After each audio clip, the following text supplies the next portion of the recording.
So I just want to start in the content of this discussion by addressing this claim that there is no money. We've heard this over and over again in the budget debates. There's just no money. Well, it's just a lie. There's lots of money. And what we have to do is to identify where that money is and go after it and move it into productive human needs. So one major source of where there's money, of course, is with rich people.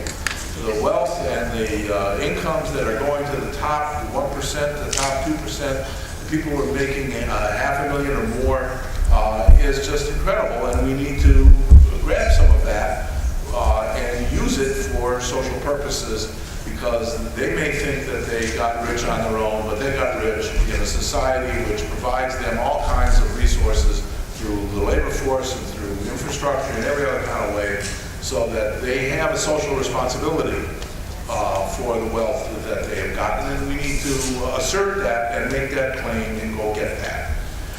The same thing is true for corporations. The same thing is true for financial institutions, and there are many tax proposals, transactions taxes, and other things that we can discuss that address the question on the revenue side of the budget. But I want to focus our discussion here, my part of the discussion here tonight, not on the revenue side, but on the expenditure side of the budget, in particular, to look at the military budget.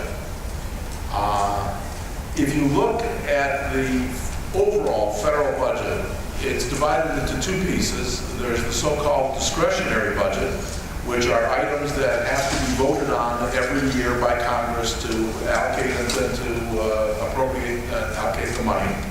And then there are so-called entitlements, or things that the government just is spending on the basis of the terms of the policy, like Medicare or like interest on the debt and things like that. The military budget is part of the discretionary budget overall. I mean, there are some places where that isn't true, but largely the military budget is in the discretionary budget, which is the subject and the focus of the sequester that we're just experiencing now.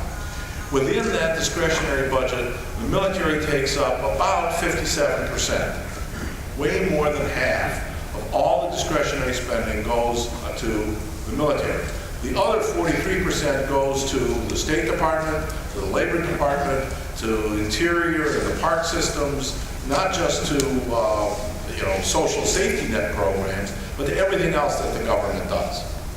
So what we are saying in U.S. Labor Against the War, and what the labor movement is trying to confront now in addressing this lie that there is no money, is to go after the military budget and to say we need to cut the military, we need to move that money away from the military spending, not just the wars, not just how many wars are there. This is U.S. Labor Against the War. It started out to be Iraq, and now there's Afghanistan, and now there's Yemen, and now there's Pakistan, and now there's, what is the war? But the war machine and the war apparatus is what we are confronting, and we're calling on a redirection of those resources. And I'm happy to say that in part because, in large measure, because of the work of U.S. Labor Against the War and the unions, central labor councils around the country that have pushed this question, in August of 2011, the National Executive Council of the AFL-CIO, which is the top body in the AFL-CIO, they issued a statement and a report on the jobs program. We need jobs. And in that report, they were very clear to point out that we cannot get labor's agenda done in this country unless we end the wars in Iraq and Afghanistan, and unless we end the militarized foreign policy of the United States and totally redirect the way we do business and we operate in the world. That's the AFL-CIO National Executive Council, and we need to, within the labor movement, take that up and make that into a reality.